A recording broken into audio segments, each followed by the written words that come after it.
is Amit Trivedi and this is the virtual class of St. Xavier Senior Secondary School, Kannauj. Today I am going to explain about Geography chapter number 4. This is my third video of chapter number 4 and this video for class 7. Okay. In this video I will explain about the precipitation and the rainfall types and first case study of cyclone. What is the precipitation? Precipitation क्या होता है? The precipitation is any form of water. It is solid or liquid state that falls on the earth surface. यानी precipitation वो form होती है या वो process होती है वाटर की जब वाटर सॉलिड स्टेट में या आपका लिक्विड स्टेट में सरफेस पे आके गिरता है। चलिए हम बात करते हैं कि प्रेसिपिटेशन में क्या क्या चीजें आती हैं। Rainfall occurs when droplet present in the cloud become too heavy to remain suspended and fall down on the surface. Rainfall कब होती है? बारिश कब होती है? जब आपके क्लाउड्स में काफ़ी ज़्यादा हैवीनेस आ जाती है, ड्रॉपलेट्स की हैवीनेस हो जाती है, तब जाकर के वो प्रेसिपिटेट हो जाते हैं और वो सरफेस पे आकर के वाटर के लिक्विड फॉर्म में सरफेस पर गिरने लगती है। When warm moist air cools, it condenses to form thick clouds, which bring rainfall on the form of large drop of water. जब कुछ मॉइस्ट एयर में थोड़ा बहुत ठंडा यानी मॉइस्ट एयर हमारी कूल सरफेस या किसी भी कूल एटमॉस्फेयर के कांटेक्ट में आती है, तब ये कूल एटमॉस्फेयर उस मॉइस्ट एयर में से जो वाटर होता है उसको वाटर ड्रॉपलेट्स के रूप में नीचे की ओर बरसा देता है, तभी हमारी रेनफॉल होती है। When the drop are small is called drizzle. जब वो ड्रॉप्स जो होती हैं वाटर ड्रॉपलेट्स जो होती हैं जब बारिश में जो गिरती हैं वो जब आपकी स्मॉल होती हैं, स्मॉल ड्रॉपलेट्स को तो उनको ड्रिजल कहते हैं। रेनफॉल जो मेजरमेंट होता है रेनफॉल का वो रेन गेज में किया जाता है। जैसा कि आप जानते हैं कि जो डिस्टेंस होती है आपकी वो किलोमीटर या मीटर में, जो आपका मास होता है वो आपका ग्राम या किलोग्राम में मेजर किया जाता है, बट जो आपकी रेनफॉल होती है उसको रेन गेज में मेजर किया जाता है। अब जो इसमें वार्मनेस मॉइस्ट एयर होती है इसके अकॉर्डिंग पर, इसके बेस पर रेनफॉल भी आपकी 3 टाइप्स की होती है। पहली टाइप होता है कन्वेक्शनल रेनफॉल, दूसरा टाइप होता है ओरोग्राफिक रेनफॉल और तीसरा टाइप होता है साइक्लोनिक रेनफॉल। तीनों टाइप्स के बारे में मैं आपको एक्सप्लेन कर रहा हूँ। First type is convectional rainfall. Convectional rain occur when air rises upward forming convection current. Convectional rain तब होती है जब एयर राइज होती है और राइज होकर के ऊपर की ओर उठती है, तब इस तरीके से कन्वेक्शन करंट ऑकर होता है। कन्वेक्शन करंट आप फिजिक्स में आगे चल के पढ़ेंगे, साइंस में आपको सर बताएंगे कन्वेक्शन करंट क्या होता है। When a mass of moist air comes in contact with a heated land surface, जो moist air का मास होता है वो जब heated surface यानी कि बहुत गर्म surface के कांटेक्ट में आता है, it is warm and rises upward. ये गर्म होकर के ऊपर की ओर बढ़ता है। It then cools to form clouds and eventually rain. जब ये ऊपर की ओर बढ़ता है तो धीमे धीमे ये कूल होना स्टार्ट होता है, ठंडा होना स्टार्ट होता है और ये नॉर्मली रेन के रूप में कन्वर्ट हो जाता है। जितने भी हमारे यहाँ रेनफॉल होते हैं, जितने भी हमारे यहाँ बारिश होती है वो कन्वेक्शनल रेनफॉल ही होती है। This sort of rainfall is generally heavy and usually marked by thunder. ये जो शॉर्ट टाइम की रेनफॉल होती है काफ़ी ज़्यादा भयंकर होती है, हैवी होती है और बहुत ज़्यादा ब्लंडर फैला देती है। Convectional rainfall is quite common in equatorial and tropical area. जितने भी ट्रॉपिकल और इक्वेटोरियल एरियाज हैं वहाँ पे ये कन्वेक्शनल रेनफॉल होती है। Second type rainfall is orographic rainfall. Relief or orographic rainfall is caused by the relief or orographic of the land. जो relief या orographic rainfall होती है वो हमारी orographic land पर जो चीज़ें होती हैं उसके अकॉर्डिंग होती है. When moisture laden winds encounter mountains or hills, the air is forced to rise up the slope of the mountain. When air rises, it cools, condenses and forms cloud. जो moisture winds होती हैं वो encounter करती हैं, यानी कि जो mountains के ऊपर मॉइस्चर विंड चलती रहती है वो इनकाउंटर करती हैं उससे आने वाली कूलनेस का, और जब ये ऊपर की ओर बढ़ती हैं तब जाकर के कूलनेस के टच में आती हैं, तब जाकर के ये क्लाउड्स की फॉर्मेशन करती हैं. कंडेंस होती हैं, कूल्स होती हैं, फिर ये क्लाउड्स की फॉर्मेशन करती हैं. When the dew point of the air is reached, जब ये जमने की अवस्था पर आ जाती हैं, it can no longer hold all its water, और ये अपना जितना वाटर होता है उसको पकड़ के रखने में, जकड़ के रखने में, होल्ड करके रखने में पॉसिबल नहीं होता है इनके लिए. Which come down in the earth as a heavy rain.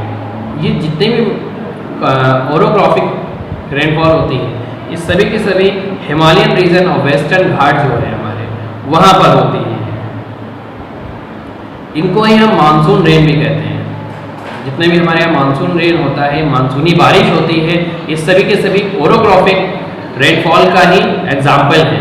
जितने भी ये रेनफॉल होती है सभी के सभी हिमालयन रेंज में और वेस्टर्न घाट जितने भी होते हैं वहाँ पे होती है.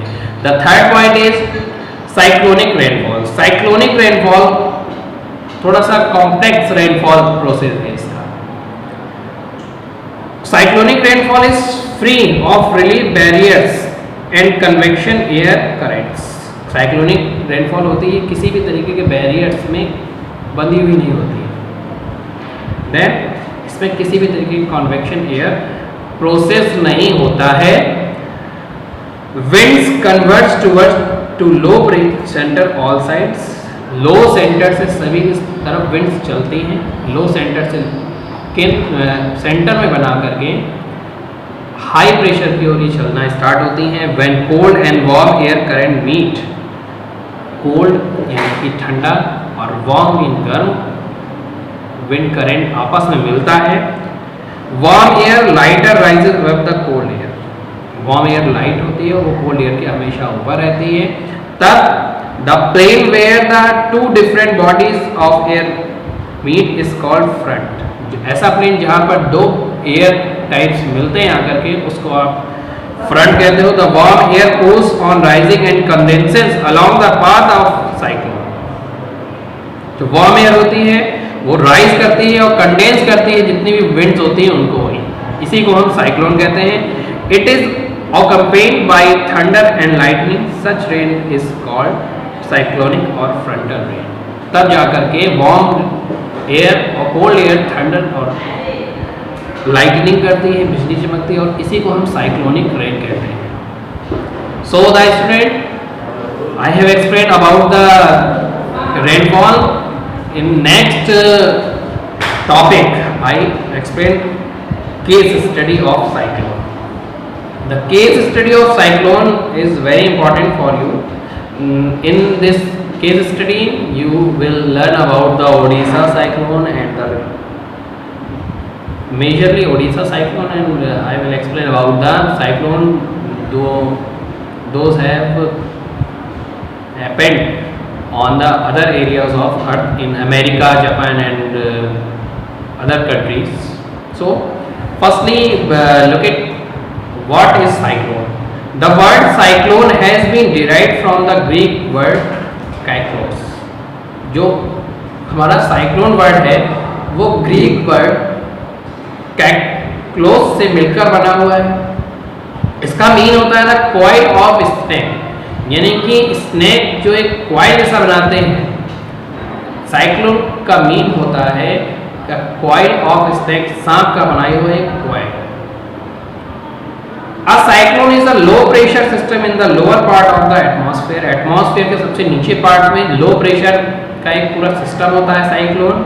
The centre of cyclone has very low pressure. जो सेंटर होता है साइक्लोन का उसमें सबसे लो प्रेशर होता है। It is surrounded by high pressure. जो लो प्रेशर का सेंटर होता है वो पूरा सराउंड होता है, घिरा होता है हमारे हाई प्रेशर से। The movement of wind in the cyclone, जो मूवमेंट्स होती हैं हमारी साइक्लोन में, इज एंटी क्लॉकवाइज। आपने क्लॉक देखी होगी, क्लॉक आपकी वेस्ट से ईस्ट की ओर चल रही होती है, यानी इस तरीके से आपकी क्लॉक चल रही होती है। बट जो साइक्लोन का मूवमेंट होता है वो एंटी क्लॉकवाइज इस तरीके से होता है। और जो इसका मूवमेंट होता है एयर का, लो प्रेशर से हाई प्रेशर की ओर चल रहे होते हैं, तो ये एंटी क्लॉकवाइज लो प्रेशर से हाई प्रेशर की ओर चलती है। यानी कि जो आपका हैवी प्रेशर होता है या हैवी एयर होता है, हैवी प्रेशर लो प्रेशर से अपने आप को फोर्सफुली धकेल रहा होता है। तो ये सेंटर से सराउंडिंग्स की ओर चलती हैं और एंटी क्लॉकवाइज चलती हैं। Northern hemisphere and clockwise in the southern hemisphere. इनका चलने का मेथड भी अलग होता है। साइक्लोन जो नॉर्दर्न हेमिस्फीयर में चलते हैं वो एंटी क्लॉकवाइज चलते हैं, और जो साउदर्न हेमिस्फीयर में चलते हैं वो क्लॉकवाइज चलते हैं। इन मार्च 2010 साइक्लोन टॉमस, अब एक एग्जाम्पल बताया गया इसमें, in March 2010 cyclone Tomas with wind speed of up to 205 kilometre per hour hit the island of Fiji. मार्च 2010 में साइक्लोन टॉमस था, उसने 205 किलोमीटर पर आवर की स्पीड से फिजी के कोस्टल एरिया से टकराया था। It uprooted trees and blue away many houses. इसने बड़ा ब्लंडर फैलाया हुआ था, कई सारे पेड़ और हाउसेस उड़ गए थे इसमें। रोड्स ब्लॉक हो गई थी, जितना भी वहाँ का नेसेसरी सिस्टम था वो सारा का सारा नष्ट हो गया था, डिस्ट्रॉयड हो गया था। Then in our India Odisha cyclone 1999, यानी कि आज से 21 ईयर पहले, 21 साल पहले उड़ीसा में एक साइक्लोन आया था 29 अक्टूबर 1999 को, यानी कि आज से ठीक 21 साल पहले ये साइक्लोन आया था। इसका जो सेंटर था वो बे ऑफ बंगाल से होकर के आया था, और उसमें जो विंड चल रही थी वो 250 किलोमीटर से लेकर 350 किलोमीटर पर आवर की स्पीड से चल रही थी।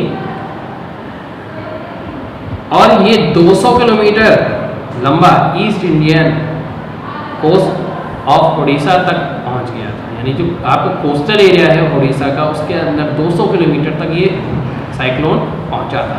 समझ सकते हैं आप, जब साइक्लोन आता है तब ये डिस्ट्रॉइंग थिंग्स लाता है, बट अगर 6 या 5 किलोमीटर तक भी जाता है तो बहुत डिस्ट्रॉइंग ब्लंडर फैलाता है। बट ओडिशा साइक्लोन में 200 किलोमीटर अंदर तक कोस्टल एरिया से काफ़ी ज़्यादा डिस्ट्रक्शन फैला हुआ था, काफ़ी ज़्यादा भयानक तौर पर वहाँ पर एक तरीके का तहस नहस स्पॉइलिंग पॉइंट था। तो आप समझ सकते हैं कितना बड़ा स्टोन था ये। थाउजेंड्स ऑफ कैटल्स, जो वहाँ पर रहने वाले लोग थे, थाउजेंड्स ऑफ कैटल यानी हज़ारों लोग उसमें मारे गए थे, कई सारे घर उजड़ गए थे सभी के, लैंड मासेस एंड कई तरीके का इनको लॉस हुआ था। अब रिलीफ ऑपरेशन, जो 45,000 पीपल्स बचे हुए थे उनको रिलीफ बैचेस में ले जाया गया, उनके लिए रेड क्रॉस साइक्लोन सेंटर्स बनाए गए और उनको रिलीफ दिया गया। तो आप समझ सकते हैं साइक्लोन कितना हैवी नेचुरल डिजास्टर होता है। So if you have any query about related to this chapter, you will ask me in your WhatsApp classes. Thank you everyone, this is your chapter 4 completed by me. I will explain about the water and this type and any other subject related to water in my next video. Thank you everyone. Have a nice day.